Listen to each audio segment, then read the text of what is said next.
welcome everyone. I'm John Howe. I'm the Director of the Melbourne School of Government here at the University of Melbourne. And it's my pleasure to welcome you today to this fantastic event, Women and Leadership in Conversation with Julia Gillard. I'll introduce our in conversation people shortly, but before I do that, I just want to acknowledge the traditional owners of the lands on which I work today, the Wurundjeri people of the Kulin Nation, and we pay our respects to their elders, past, present and future, and to the elders of the lands upon which everyone is attending this event today. And a special welcome to any First Australians present for this In Conversation event. Melbourne School of Government's delighted to host former Prime Minister and Melbourne University alumna Julia Gillard in a conversation today about her recent book, Women and Leadership, Real Lives and Real Lessons, to be moderated by Lynne Haultain, who's the Executive Director of the Victorian Law Foundation. I'm sure for all of you, Julia doesn't need an introduction, but of course she is the 27th Prime Minister of Australia and a distinguished alumna of the University of Melbourne. And Ms Gillard is, of course, the first woman to serve as Prime Minister, as Australia's Prime Minister or Deputy Prime Minister. She's currently serving as the inaugural chair of the Global Institute for Women's Leadership at King's College in London, which through research, practice and advocacy is addressing women's underrepresentation in leadership. She's also the chair of Beyond Blue, one of Australia's leading mental health awareness bodies, and is chair of the global funding body for education in developing countries, the Global Partnership for Education, and is patron of the Campaign for Female Education. Lynne, who will be our moderator today, Lynne Haultain is Executive Director of the Victorian Law Foundation. She is experienced in the fields of communications, journalism and management. For 16 years, she worked with ABC Radio in a range of roles, from breakfast in Melbourne to the Law Report. And she's also worked at the ACCC, the City of Melbourne and the Victorian Ombudsman. I also specifically wanted to mention that she's been a facilitator for the School of Government over recent years in the Pathways to Politics program for women, which is a collaboration between the University of Melbourne and the Trawalla Foundation. Now, before I hand over to Lynne and to Julia, I just wanted to address some housekeeping matters. So Julia and Lynne are going to be engaging in a conversation this afternoon, but we do invite the audience to participate by submitting questions you have for Julia using the Q&A function. So the chat function's been disabled, but you can post your questions through Q&A and you'll be able to view the questions asked by others and have an opportunity to upvote the questions you like using the thumbs up function. And that'll be moderated. And some of those questions will be put to Julia, time permitting. I do urge that you be respectful to each other when using the Q&A function. It's not the chat function, so please kindly refrain from submitting any commentary, and any inappropriate comments will be deleted so that the Q&A is being monitored. As I said, Lynne will try her best to present your questions to Julia during the event, but of course we can't guarantee that all questions will be covered. The event is being recorded and we endeavour to share the recording through our website in the coming days. So I think that's it from me. And so I now invite Lynne and Julia to begin the conversation concerning women and leadership. Thank you. John, thank you very, very much indeed for that kind introduction, and hello from Bunurong country, where I am today, and my deep thanks to the traditional custodians of this land who have cared for it for over 50,000 years. What an absolute pleasure it is to be in conversation with you today, Julia. It's a delight to be here, even if virtually. But I have to say, it is quite the week to be talking about the experience of women in the halls of political power. It's been an exceptionally powerful wake-up call, I think, for so many people who perhaps have not considered Parliament and politics as a workplace to the extent that they should have. And it's, I'm hoping, going to lead to some lasting and very real change. What's your, to lead with a tough one, but I think a timely one, what's your view of this circumstance? Sure, Lynne. And first, can I say thank you to John and to the University of Melbourne. And I too acknowledge the traditional owners of the lands on which we're all meeting. I'm here on Kaurna land in Adelaide, and pay my respects to elders past, present and emerging in a spirit of reconciliation.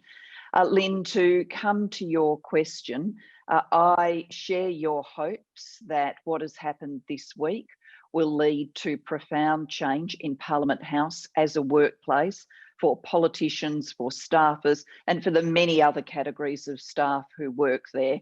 When Parliament House is in operation, I think looking at it through the TV screen, people see the snapshots from question time and the like, but what you don't see is the many thousands of people who are in that building. So it's a sizable workplace. I do want to express my complete admiration for the courage that Brittany has shown in bringing what has happened to her to public attention, not only the horror of the sexual assault itself, but the aftermath and the way in which she was treated. It can't be easy. I'm sure it's most assuredly the most difficult thing for her, but we best reward that courage by taking what she is saying and using it as an impulse for major change. Yeah, I think the world is with us on that one. Let's hope it makes a difference. Sadly, though, the stories and the challenges and the vitriol that women face in parliaments and in courts more recently as well, and in corporations, just keep coming. We hear them again and again and again. So it strikes me that this book that you have co-authored, Women in Leadership, is very necessary and very timely. It's also a very warm book. It's beautifully painted in terms of the stories about getting to each of your interviewees and where you met them and what the weather was like and what you had to drink, which paints a brilliant and very intimate portrait, I think, of the conversations that you had with these extraordinary women. And you also use first names throughout the book, which is quite a striking phenomenon, because we are so used to political leadership being referred to by surnames or full names. So you would be referred to as Prime Minister Gillard, Prime Minister, or Gillard, but you've used Julia and Teresa and Hillary and Ellen and all the other names throughout. It makes it a very accessible and very immediate book. Was that a very deliberate decision? Yes, it was in many ways. I think Ngozi and I are both the kind of people who tend to refer to others by their first name. I think actually it's culturally in us as Australians to do that. And sometimes when we travel around the world, people think that that's over familiar or a breach of protocol. But I do remember very distinctly when I was Prime Minister that you would have school kids running up to you when they were on tour in Parliament House shouting, Julia, Julia, Julia. And as a younger member of Parliament, I'd watch them do the same thing with John Howard, and they'd run up going, John, John, John. So I think that's a wonderful Australian cultural pursuit. And Ngozi, personality-wise, is much given to, including people and talking about them and to them by their first names. And then telling the travel stories. I mean, I hope you do remember there was a time when we used to get in these things called planes, and you would go through the sky and you would turn up at a different city. Those times will return. But Ngozi and I wanted to tell you those stories to give readers the sense that they were in the room with us for the conversation. And so the essence of the book is bringing the global research on women and leadership to the readers for them to judge, but also bringing that global research to women who are or have been leaders and asking them whether they can feel the power of the research in the lives that they've lived. And so it does have an immediacy and an intimacy, and I hope people pick that up from the book.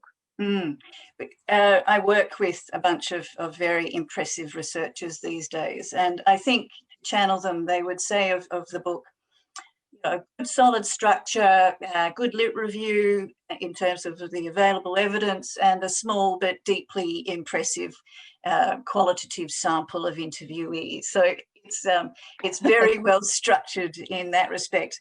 And we'll get to, the way in which you've laid out the hypotheses in just a minute. But let's talk a bit about the women that you've spoken to, because really there are 8 interviewees, but there are 10 stories, because your story and Ngozi's also is weaved through the book.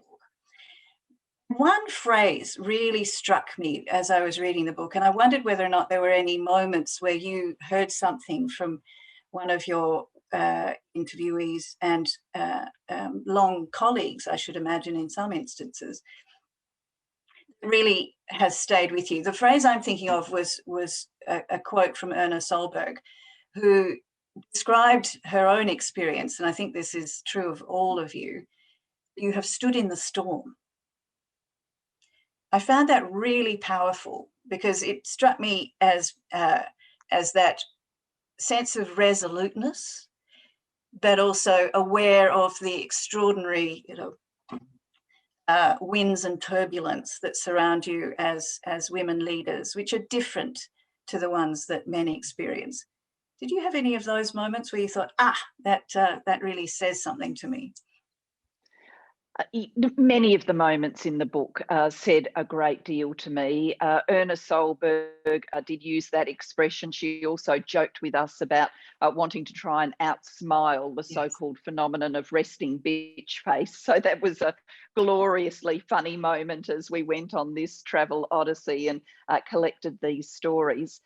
For me, a moment that really stays with me from the book, and it says something deeply personal about the gender stereotyping and the way it imprisons women and how that is still with us. It was when we talked to Michelle Bachelet, who was the first woman to be president of Chile, and she's actually been president of that country twice, elected on 2 different occasions. And she was telling us about her life story.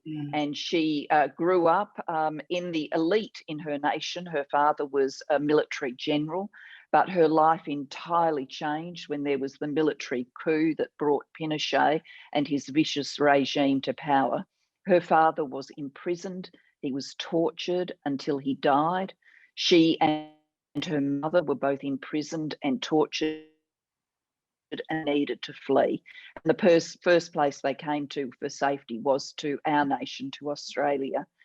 And years later, in a democratic Chile, she returned and she served firstly as Minister for Health, then as Minister for Defence, before becoming president.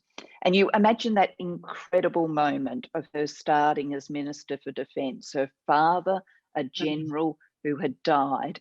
Here's his daughter in a democratic nation being sworn in as Minister for Defence. And we asked her, what did you feel in that moment?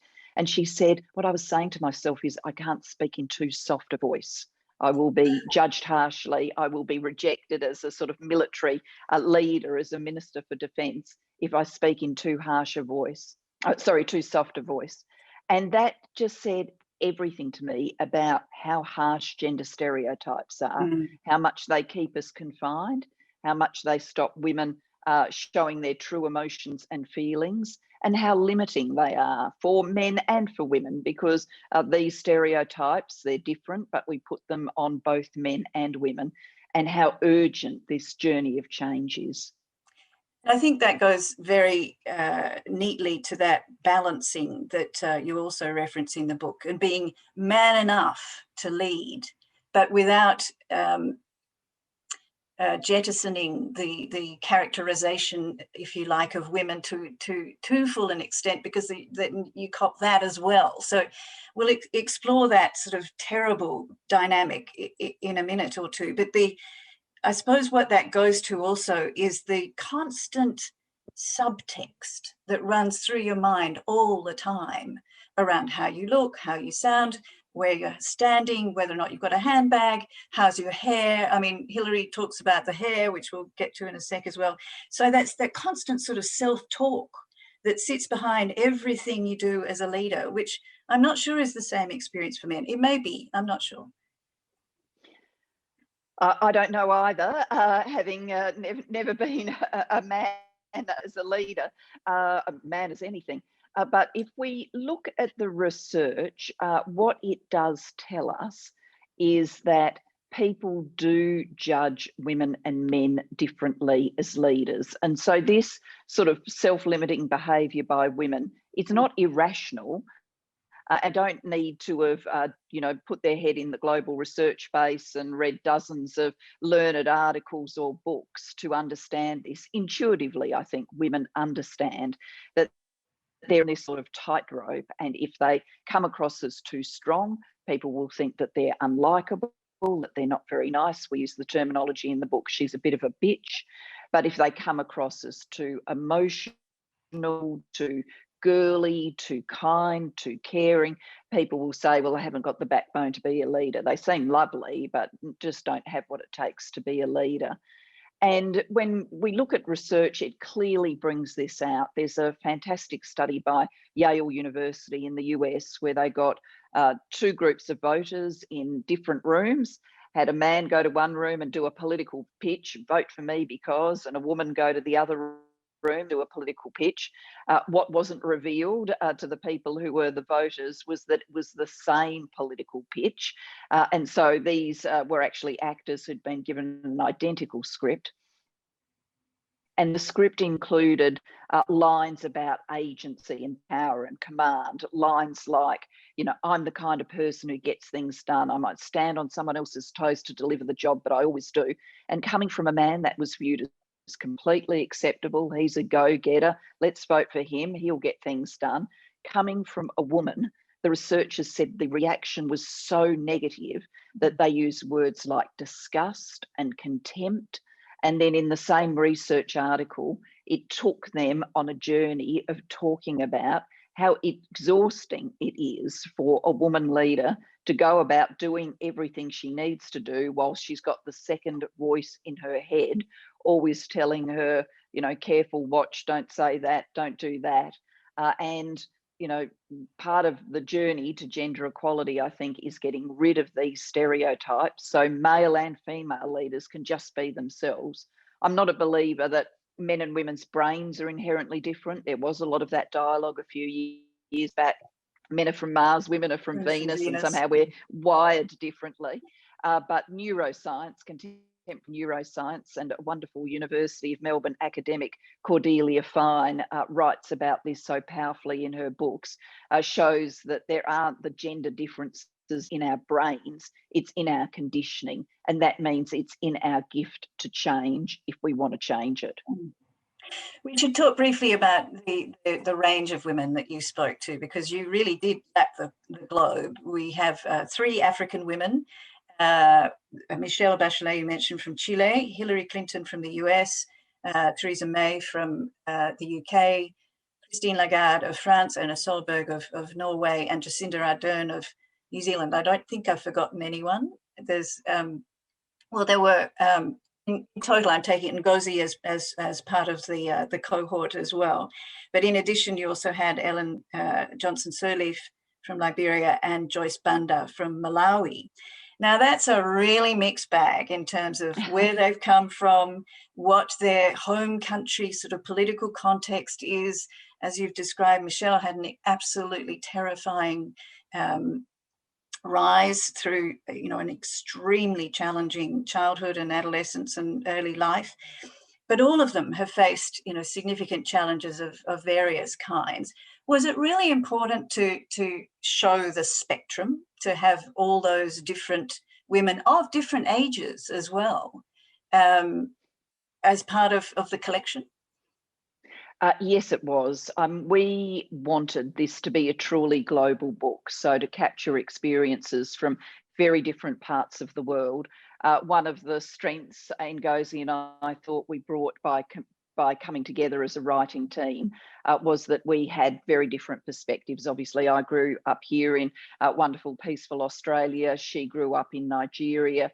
We're from quite different family backgrounds. Actually, her parents are the far more educated set of parents. Both her mother and father are PhD holders, whereas my mother and father both left school before the end of secondary education. So it's perhaps more mixed than people would think on the surface, but very different lives.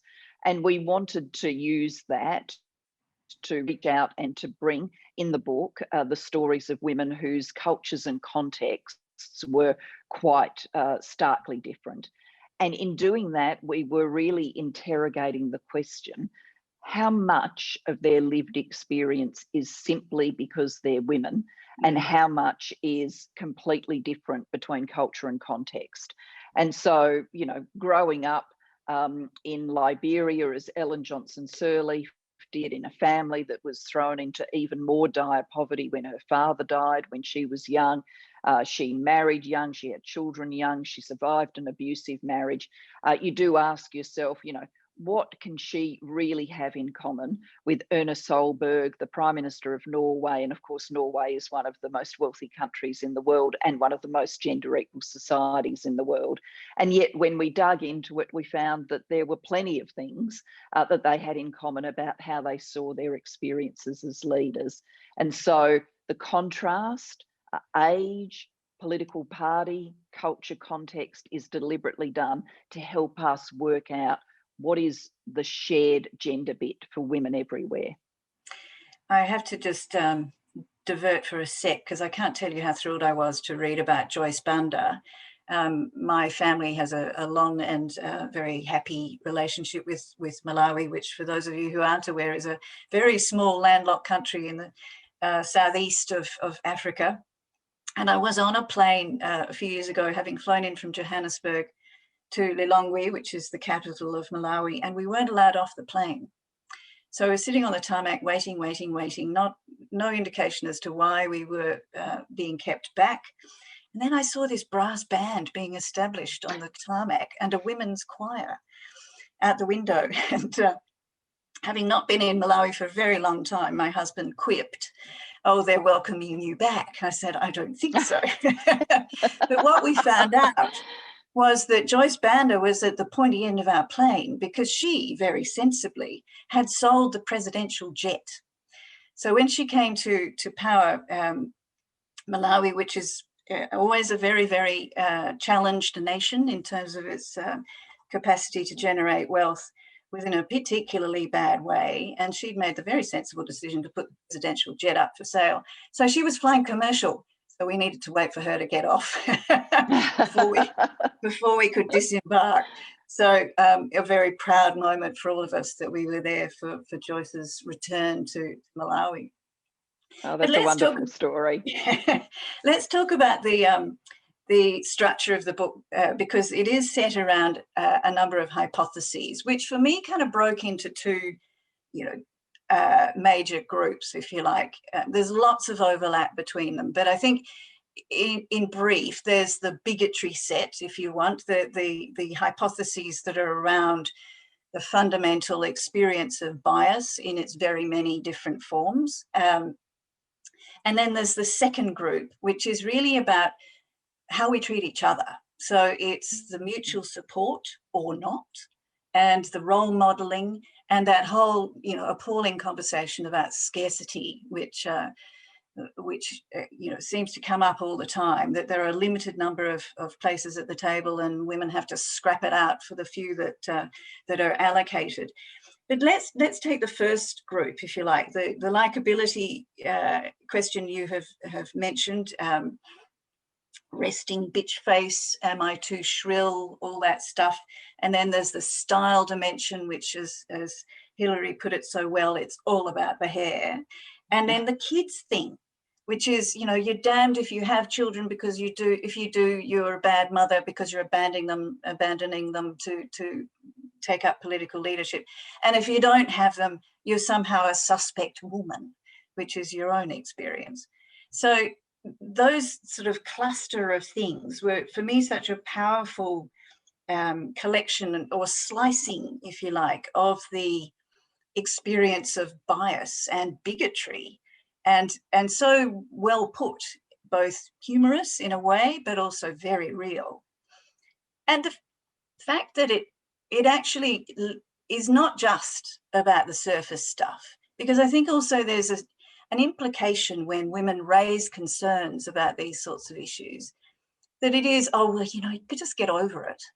Because it does go to the fact that you are being fundamentally disparaged, not taken seriously, and apart from anything else, the time taken to deal with image and clothing and hair and makeup detracts fundamentally from your capacity to think about, and for the public to think about and engage with really substantive issues. Yeah, I agree with all of that. I mean, what we were endeavouring to do was to bring the experiences of women on each of these areas of bias and to enable them to be as free as possible to talk about it. And at one level, I agree with you, Lynne. People could look at the names on the cover, the 8 women leaders we interviewed, my name, Ngosi's name, and they could say to themselves, you know, here are women who have served in some of the most senior positions in the world, and they're still complaining. Like, really? What have any of them got to complain about? And it is that very phenomenon that I think prevents women from talking about these questions publicly and fully. So if a political leader does in her own environment, then you will get the backlash. And, you know, whilst there's much talk about my misogyny speech these days and use of it on TikTok and other things, people forget that the immediate reaction to that speech in Australia from Canberra Press Gallery was that it was a dreadful error, that I'd made a grand mistake. And the opposition was out with a critique that I'd played the woman card, the gender card, started a gender war, that I was just trying to distract from other political failures. It was not received on its own terms as saying something about gender. So we knew that women individually have that experience. Even if they say something about gender as leaders, mostly that will only resonate in their own country, not go around the world. And so we wanted to bring people the global views of these women and give them the biggest possible permission to talk by saying to them, we are talking to you and 7 other women, and we are putting the same questions to each of them. So you don't have to worry that people are going to pick up this book and say, oh, Teresa's complaining, or Hillary's complaining, or Jacinda's complaining, because you will have the kind of protection that comes with the fact that there are 8 women. Largely, there are some differences, but on many of the key areas of bias, largely saying the same thing and explaining how it's impacted them. And so I think there's something really refreshing in that, and it makes it harder for people to just dismiss it as, oh, she's having a whinge, as we would say here. She's having a whinge because they're not just going out and saying things themselves. They were asked, what were your experiences? And harder to dismiss it as just an individual complaint when it's coming from so many women. I thought that was beautifully put in the book, the sort of protection that the methodology, if you like, provided for these people to be very frank about their experiences. We've had a question about leadership from an empathetic perspective, a more empathetic style. And I suppose if you look at the stories in the book, Jacinda Ardern is the sort of global pin-up person for her extraordinarily, you know, powerful expressions of empathy. And she talks very interestingly about the fact that she is in a country that she finds to be politically more accommodating than many. I mean, she, I think, makes the remark that she looked over the Tasman at your experience and thought that was just abysmal, and that she hoped that that wouldn't happen in New Zealand. And she also talks about the fact that it's important for her and for New Zealand and her style of leadership that there have been 2 women before her, Jenny Shipley and Helen Clark, and that whole sort of inheritance, if you like, that women are not necessarily to be questioned or regarded with some sort of skepticism, that she's got an in, if you like. She can cut through a lot of this stuff because there have been women before her. I think, do you think younger women and a more empathetic style, if that's the right way to put it, is going to take off? Is Jacinda setting a new trend? In many ways, I hope so. But let me just say I don't want it to be a gendered trend. And I think there's just a little trap for us in this. You know, once again, coming back to the neuroscience, men and women aren't somehow wired differently for leadership. We're socially conditioned into different styles. And we, I think, are in an age where people are lauding the leadership style that many women show through being on that tightrope of needing to show strength and empathy. They've learned to do that, and that style of leadership has come into its own, particularly during the days of pandemic. Obviously for Jacinda in New Zealand, there were key moments before, but particularly in the days of the pandemic, we've all wanted to look at our leaders and to know that they've got the strength to get us through.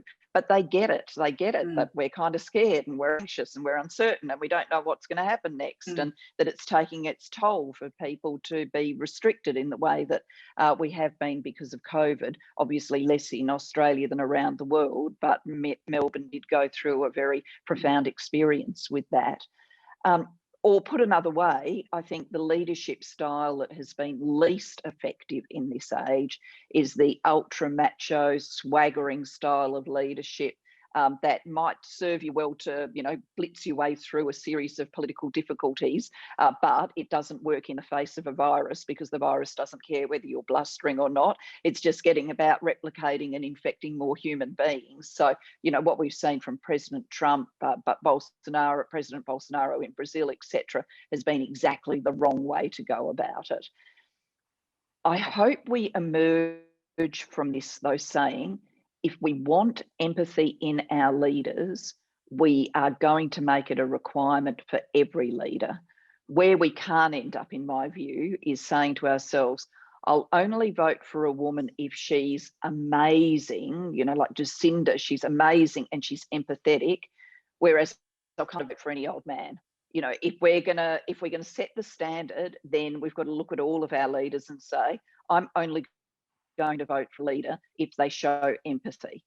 And if that's the new normal in terms of who people want to lead, I think that will be a fantastic place to end up. But there is always the risk that we end up with, I'll vote for amazing women, and when I can't find an amazing woman, I'll settle for a mediocre man. And if that's the standard we're setting, we're always going to end up with more male leaders than female leaders. Second, I think as Australians, we have a loving and competitive relationship with New Zealand, competitive on the sporting field, but, you know, they're part of the family. But we can learn a lot from them on gender equality. They blitz us on things like the World Economic Forum Gender Equality Index. So they are doing a lot of things right. And one thing they've certainly done right is Jacinda is the third woman to lead. There's only 2 nations on earth that have had 3 women leaders, New Zealand and Iceland. And it does mean that she's able to lead in whatever style she chooses, and she chooses to foreground kindness and empathy, because the question, can a woman do this, is already asked and answered. It's done. You know, Jenny, Helen, it's done. No one in New Zealand saying, can a woman do this? They've seen women do it. So that gives Jacinda more options and choices than a woman who is coming through as the first. And the question is, can a woman do this? Now, the positive side of that is it means the more women who come through, the easier it gets, the better it is, the more women have the ability to be themselves, to feel these gender prisons less. Now, they're not at zero in New Zealand, and Jacinda's experiences show that, but they are of a lesser amplitude, and that's something to certainly strive for. Yeah, she's quite extraordinary, and I think, I mean, she is, I think, considerably younger than the other of your interviewees, and I suppose there's a generational shift there that we hope has momentum from here. And I hope, and you know, this is the long view of history, that what we see out of Trump and Bolsonaro and others is the death throes of that sort of leadership style. And as per, you know, any death throes, they can be pretty violent and you know, erratic. But maybe we are beginning to see a real turning in the way in which we understand what leadership means and what government means. I think that's the other dimension to the pandemic, is that, you know, when all else fails, government needs to deliver, and it's a powerful force. Yeah, I agree with that. And I think, you know, in many places around the world in the lead up to the pandemic, it was possible for people to say to themselves, you know, does it really matter to me who's in government? You know, you get one lot, then you get the other lot, but it doesn't really touch my life. And I think what the pandemic has done is it has reminded us forcefully right around the world that the quality of government, and by that I don't simply mean politicians, but the institutions of government, that the quality of government is literally the difference between people living or dying when going gets tough.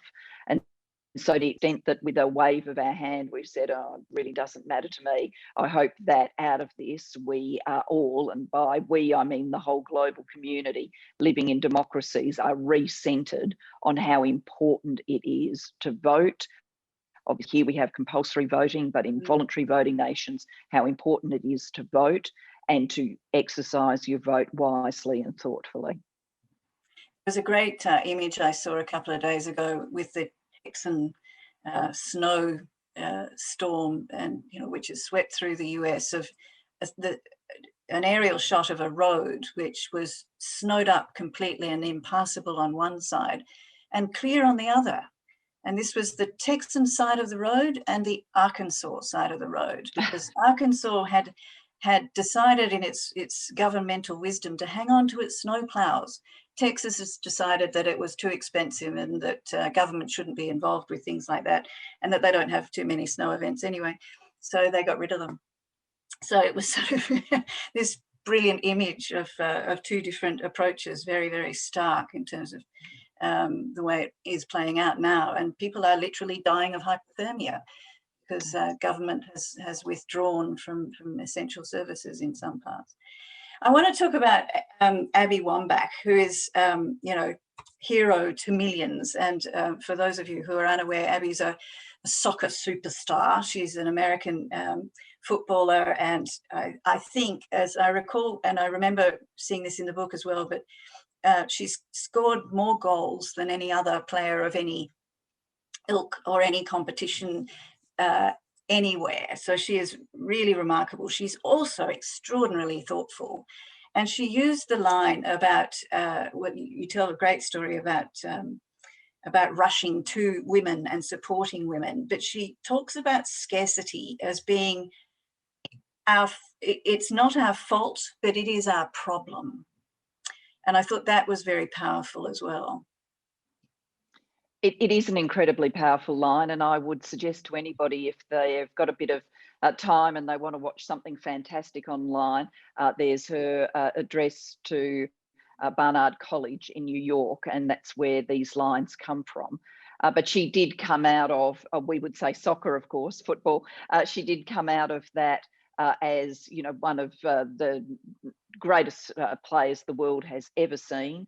She'd been involved in battles for the visibility of women's sport, the proper payment of women's sport. She thought about these things, and in that speech, she crystallises her ideas. And she talks about how much it takes in terms of teamwork for a soccer team to score. So you might see one woman actually kick the goal, but that kick represents, all of the team, not just the players, but the whole collected community working together. And that's why when that goal is scored, you see the players rush towards each other and celebrate, because that goal is not just the goal scorer's victory, it's everybody's victory.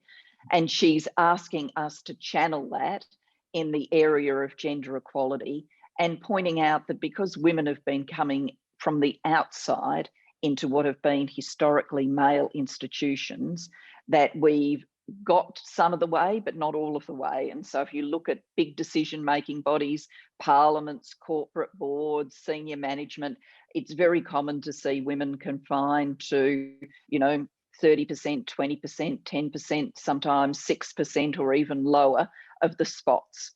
And so it's easy in those circumstances, if you're a woman with ambition and you want to be in that room, it's easy to say to yourself, I get there by replacing one of the women who is there, rather than saying, I'm not going to tolerate this. I'm going to band with the other women. And if we're confined to 2 out of the 10 positions, we're going to come together and we're going to bust this game open until women are 5 out of the 10 positions.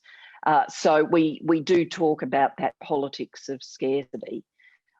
And I do want to layer on top of that doesn't mean that there's anything wrong with competition between women. There are times when, that will be entirely appropriate. We can't end up a bit like we can't say we're only going to vote for women leaders if they're empathetic, but men will vote for them regardless. We can't end up in a position where we say, well, we always want women to be collaborators, but men can get about the business of competing with each other, because once again, that's baking the sexism in.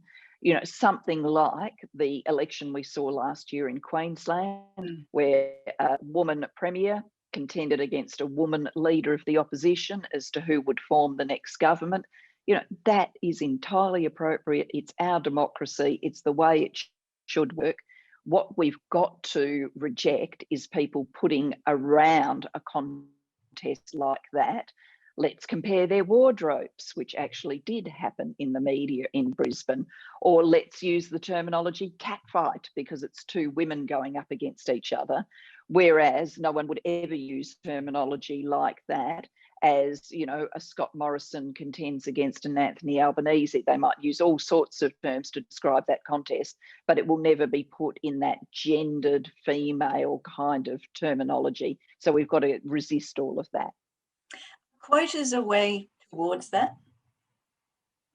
Yes, absolutely. I'm a big believer because I've seen with my own eyes the impact of setting quotas and targets. If we go back to the early 1990s, I know for many people watching that might seem like a long time ago and they weren't even on the planet, but I was on the planet, and what I saw then, if you looked at our national parliament, for example, is that on the Labor side, there were, of the Labor team, 14%, 14% were women. In the Conservatives, the Liberals, it was 13%. So basically, dreadful place, dreadful, everybody was dreadful. And we, in the Labor side, set about changing that through a progressively increased affirmative action target. And now when you look at our national parliamentary team, and it's true in state parliaments as well, the Labor team will be pretty close, not always exactly, but pretty close to half-half. On the other side of politics, they rejected this strategy and said that they would go for women's training and women's mentoring, and those things can be powerful and important, but those strategies have only dragged them up in the federal parliament to a figure like a quarter. So you do need the structural intervention as well if you are going to make change in a more rapid fashion. And we've been talking a lot about the sort of psychological gender stereotyping biases that were in our heads, and we as a community have to address them. But there are a set of other barriers that are capable of being resolved by structural interventions, affirmative action rules, opening up power networks so that they're not exclusively male, redefining what merit is, so it's not, the person in the days that people used to go to offices and workplaces, it's not the person who gets there at 7 in the morning and stays till 9 at night, because if that's your definition of merit, then it'll be disproportionately men that do that. because women have family responsibilities, and coming to family responsibilities, it's not unfairly sharing those family responsibilities, and it's the changes in workplaces that can make the work-family life balance so much better. You know, all of these structural interventions are necessary as well. You know, when I look back at the federal parliament, I mean, one thing that's made a difference for women who work there was that they changed the non-members bar into a childcare centre. Yes. So less alcohol being served, more kids being cared for, and people would probably say the standards of behaviour are up as a result, the kids being better behaved. You know, in those circumstances, you know, it hasn't fixed everything, but it's one thing that's made a difference to the ability of women to be in politics. Well, let's talk a wee bit more about that. I mean, the book is called Women and Leadership, and there are very many lessons for all of us who aspire to or have leadership roles, whatever the field, politics or other. And when I look at Australia and around the world, there are extraordinarily effective and compelling young women who are leading on some really critical issues. Climate change, race relations come immediately to mind, and we can all conjure those young women in our minds. But they're doing leadership differently. And I think implicit, and I haven't asked them, so don't hold me to this, but my sense would be they've looked at the political environment and thought they're not moving fast enough. They're not getting the job done. We are still where we are on climate. Race relations is still in need of really significant overhaul, both here and around the world, and the US in particular. We need to lead differently, and that may have to happen outside of the halls of parliaments. What would you say to them? They're on the streets and they're online, but they're not in Parliament. I'd say to them that we need a mix, and that there's a great benefit potentially here, but there's also a great risk. We unashamedly in this book say that we are looking at the power structures in our world as they are today. So in democratic nations, parliaments, corporate boards, senior management, the judiciary, the news media, science and technology, and the list goes on. And, you know, mostly the big institutions of our society are organised as hierarchies. In modern management, there's been a flattening of many of those hierarchies, and there's an emphasis on culture and collaboration, but there are still, you know, people who are senior to others. There's still some form of, you know, pyramid in it. And we are talking to women who are in those structures, and we are asking ourselves the question, what are still the gendered barriers for women in those structures, and how do we clear them out of the way?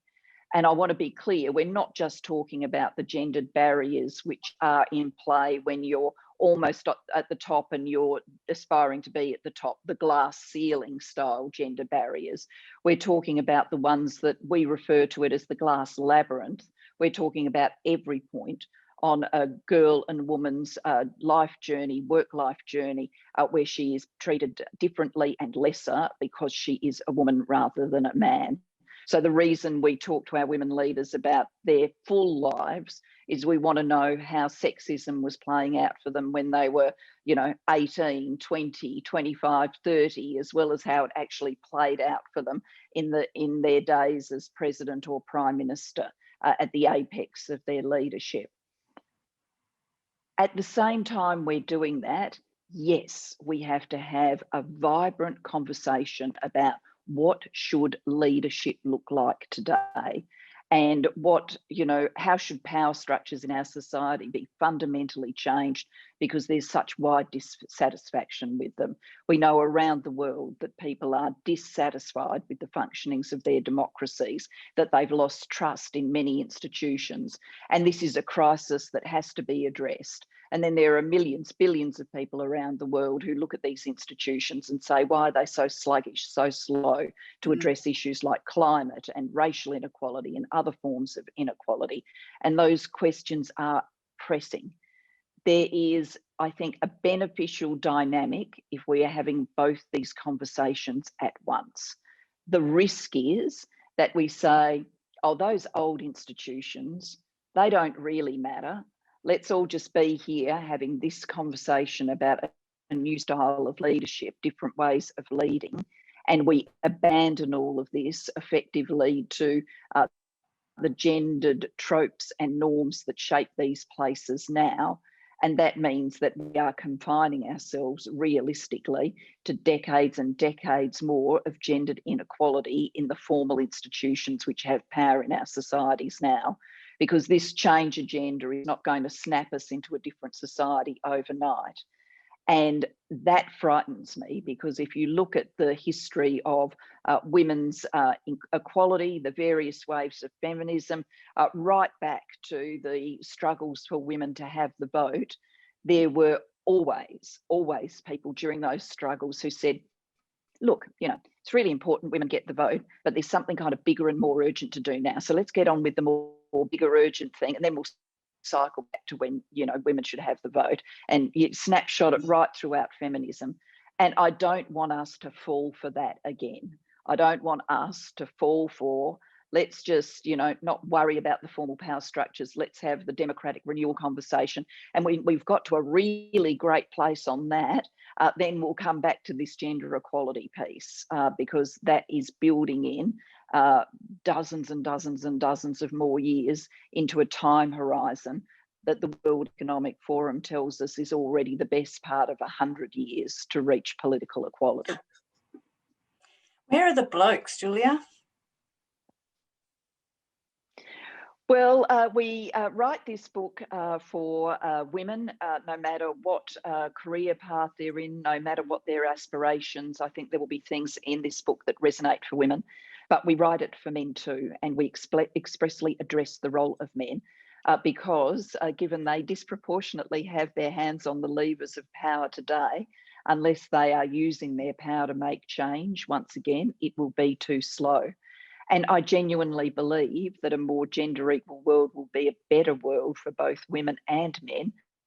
Many men feel also confined by gender stereotypes. They don't want to live like that.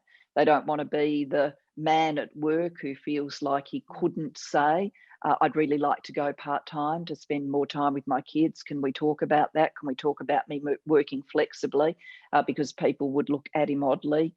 He'd quite like to be primary caregiver and perhaps give up work altogether, but he's thinking to himself, you know, how are people going to look at me when I'm at a, you know, barbecue or community function or family event and someone says, and what do you do? Oh, I stay home with the kids. You know, how's that going to be received? So these things are confining of human choices for all of us. There's a great question from one of our audience who declares herself a big fan of your podcast, which I have to say I am also, A Room of One's Own, which is a beautiful series. If you haven't already listened to it, I would thoroughly recommend. But, Ariana wants to know, what have you learnt and what have you enjoyed most about conducting the podcast? You know, many of the women I speak to deal with topics that I'm not very expert in, or they're dealing with contemporary topics that I'm still learning about. I'm thinking of speaking to the wonderful mathematician Hannah Fry, whose modelling actually spookily was predictive of this pandemic. So learning from people like her. I've been exposed to women who you feel familiar with, and by that I mean women like Kate Blanchett or Sarah Snook, who's in the TV show Succession. So you feel like you know them, but you've never heard them have the space to talk about their own journeys in feminism. So that's been delightful for me. I've had the opportunity to speak to many women authors who are just bringing great books to us about various forms of gender bias and various forms of women's history. I get to swap jokes with the likes of wonderful Australian Kathy Lett. So it's all been good fun. I really very much enjoy doing it. We've just had our first man on the podcast a friend of mine, an academic called Thomas Chamorro Pre-Music, who wrote a wonderful book entitled Why Do We Keep Promoting Incompetent Men and What Can We Do to Fix It? That's a splendid title. It's a splendid title. I look forward to having a look at that.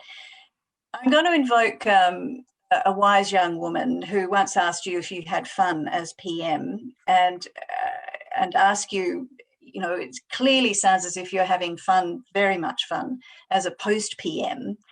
What sense did you get from your interviewees in the book, the 8 splendid women that you talked to, about the upside of their experiences, given that the book surveys the challenge? Did they talk about the joy? Yes, they did. And this is really important. We've got a chapter in the book called The Role Modelling Riddle, which tells us that whilst it's important for women to be authentic and sharing about the gendered moments that they've encountered and the obstacles and barriers, if that's all we talk about, then we put young women off. They say to themselves, oh, if it's going to be like that, I'm not going to do it. So I do think it's important always to shine a light on the upside.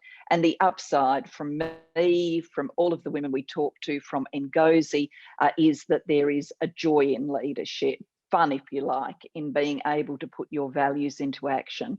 Whenever Ngozi and I appear together at book events, which we do virtually quite often, when this kind of question comes up, she says, you know, when she was finance minister of Nigeria, she was able to dream up and implement a program for women's subsistence farmers, which gave them access to financial tools, which meant that they were much more productive on their farms, earning more money. And out of that, she lifted 2 million women out of poverty. And she always concludes with the simple statement, who wouldn't want to do that? Who wouldn't want to do that? To be able to look back on their life and say, I changed, you know, unrelenting poverty and life chances. I changed that, I improved it, I made it better for 2 million women. Well, you know, the journeys of leadership, no matter whether it's in politics or civil society, business and universities, it can offer you huge opportunities to have big impact. And who wouldn't want to do that? Absolutely. And I think that is the perfect moment to bring our conversation to a close. Julia, it's been an absolute delight. Thank you. Thank you very much. I've enjoyed it.